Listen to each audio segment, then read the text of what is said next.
Welcome to Authentic with Brazil 201. I'm your host, Brazil 201, and we're going to talk about Wuthering Heights.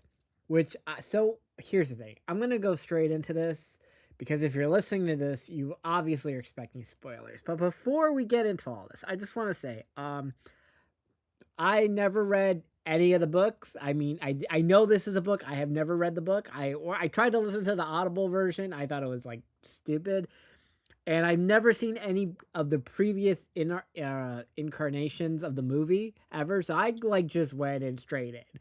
Okay, so I believed everything the trailers have said. Now I've seen this movie twice. Okay, I've also seen commercials of this movie with my tweet in it saying this is a very good movie. Okay, and okay, I want to say this movie is visually directed very nicely. This movie is a mess, but I enjoyed the movie. Okay? That is like a key thing. I want to really like reiterate a lot. Oh my god, sorry. I'm kind of okay. And there's a lot that happens in this movie. First, um when the movie starts off, cuz I want to go like do what happens in the movie, and then I just want to discuss some questions I have because like, is this movie heated rivalry meets Bridgerton meets Euphoria? Because that's kind of what it feels like, but without like the hot, actual, explicit sex that happens on any of these shows. Because the trailer kind of promises like, oh, hot sex like 50 Shades of Grey. There is absolutely zero nudity in this movie. There's a lot of euphemisms of nudity with like them sitting on eggs and Margot Robbie putting her hands in a finger that's almost about to touch a fish, and like a lot of shit like that. But okay, so the movie starts off with like what we think is moaning, by the way, right? Well, like, oh, we're just going straight into it. It's a guy jerking off or whatever, right? No, it's some dude choking. Okay, because I guess suffocating via hanging sounds a lot like jerking off. That's how we start off. Then young Margot Robbie, who plays a person named Catherine, um, finds young Heathcliff, played by Jacob Elordi, but the young version of Heathcliff is played by the adolescence kid. Okay, so just an absolute monster. Like, oh, that's how you know the kid is destined to be a serial killer or like a monster, right? Which is crazy because now this is two roles in a row where like, oh, if he's like playing a person, he's like a serial killer. Which, by the way, similar to Jacob Elordi, because like he plays this dude like he's Nate from Euphoria. Which so that is what happened. So we spend about 15 minutes with them as their younger selves to learn the dichotomy of the father that abused them, right? And how Heathcliff like always went in the way to make sure that he never got abused. They also had an Asian as a slave or maid named Nellie. I've never seen the Asian chick in anything before. I thought that was fucking Aquafina for the longest time. Or the fucking the Asian character in Nobody Wants This. I like that's who I kept thinking was not the person. Okay, never seen this person before in anything. So we spend the 15 minutes with as kids, and then we jump to adults, right? And we have Heathcliff with the beard, okay, and he's like a lumberjack or a miner, and the father still hates him, and they're kind of flirty. It's very Brady Bunch. You know how it Marsha and the other person in Brady Bunch, like it always was like a will they won't they situation. That is like what is happening.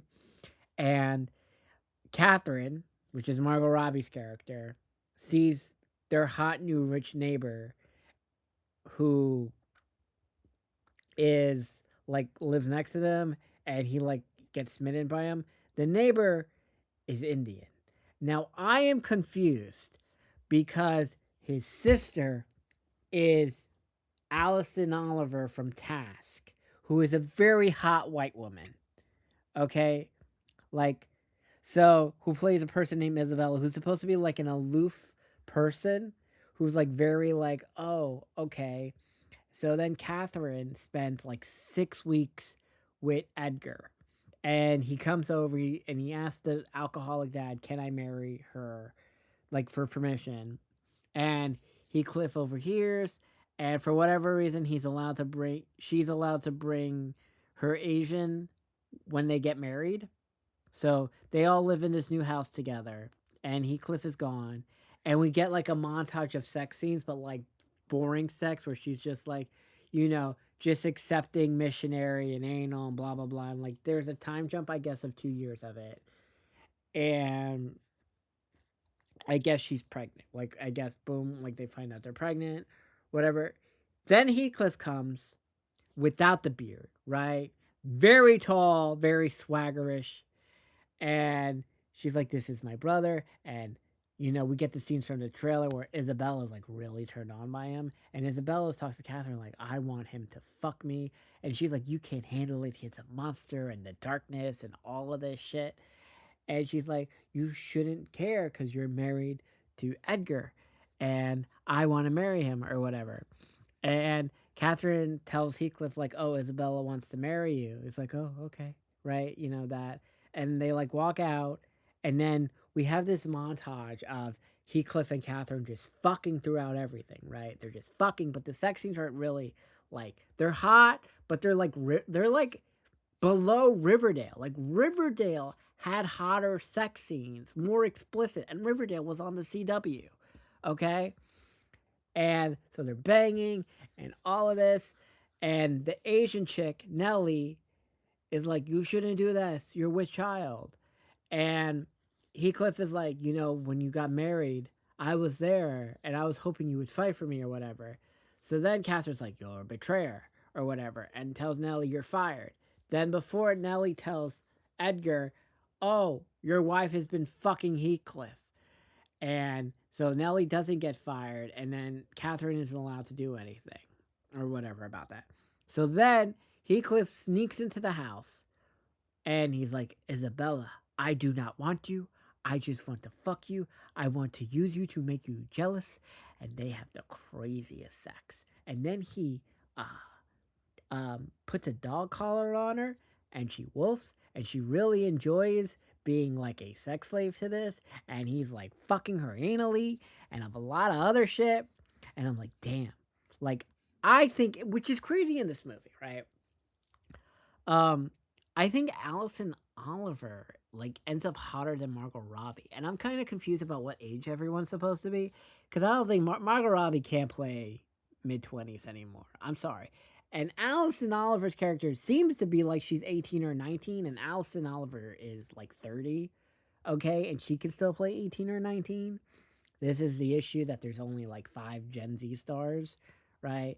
And this is like we're seeing with like Kieran Shifka in Industry, who's like finally like coming off as like an adult now, like after those crazy sex scenes. But like our Gen Z stars, right? And I mean like real actor stars, because remember Zendaya's a millennial, she's 30, right? Is McKenna Grace, Jenna Ortega, Sabrina Carpenter, um, Rachel Zegler, right? We have four. Oh, and the chick from Landman, that who plays Adriana. So there are four, and I guess maybe Eva Carden. So we have like five. I guess Odessa counts. Okay, so we have 6 Gen Z stars, right? And none of them are really doing well. I guess Odessa does in Marty Supreme, but that's it, right? Everyone else is like 30 and up now. We don't really have like our Gen Z stars, movie stars yet at all to do shit. And it's weird. Like this movie is gonna make a lot of money. Okay. Like a lot of money. It is not a good movie. It is visually a pretty movie. I'm mad there's not more sex. Because it's weird. There is an audience for it, right? Heated Rivalry has some of the craziest gay sex ever. But we also just don't get like sex like that at all. Like Euphoria and Industry are the most, and that's why they're like really watched. But we don't get like movies with sex like this. Like 50 Shades we did, and it seemed kind of forced.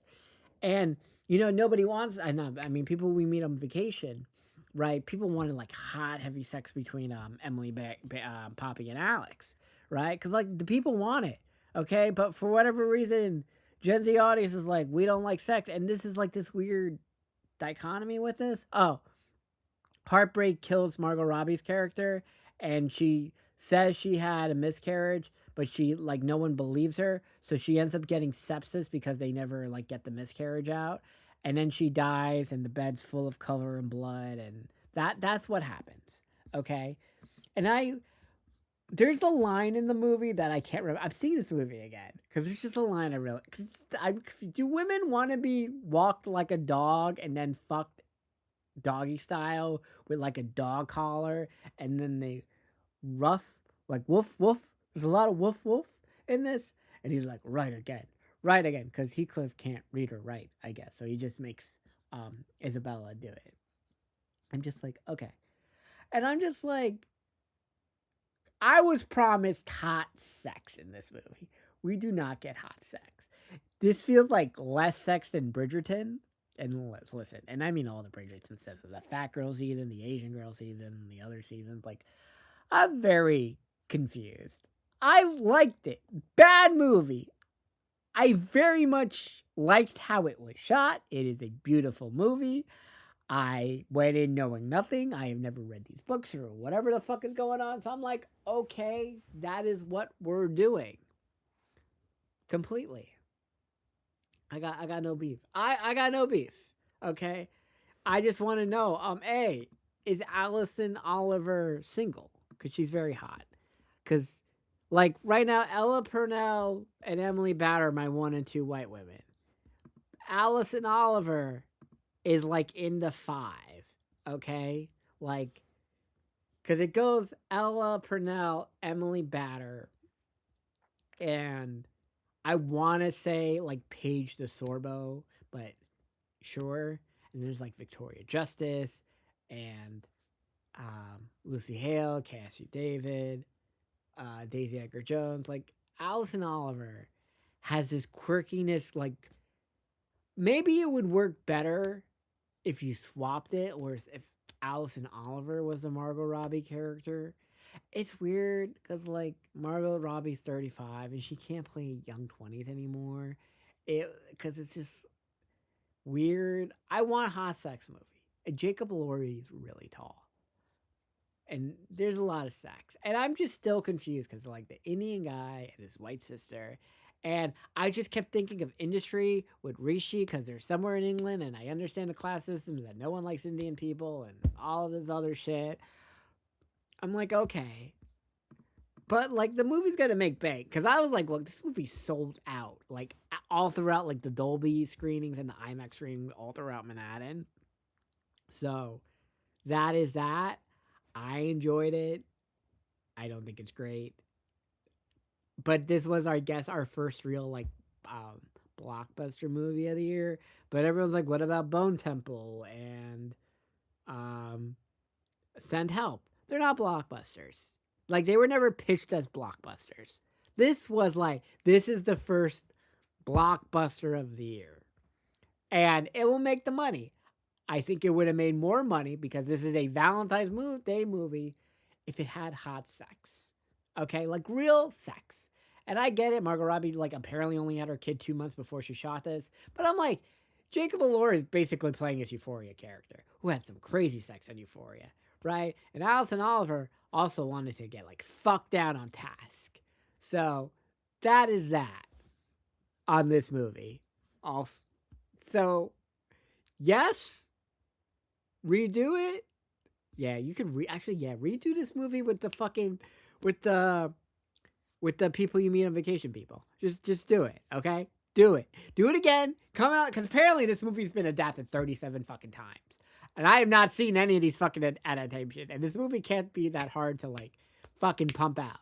Okay? We want hot sex movies.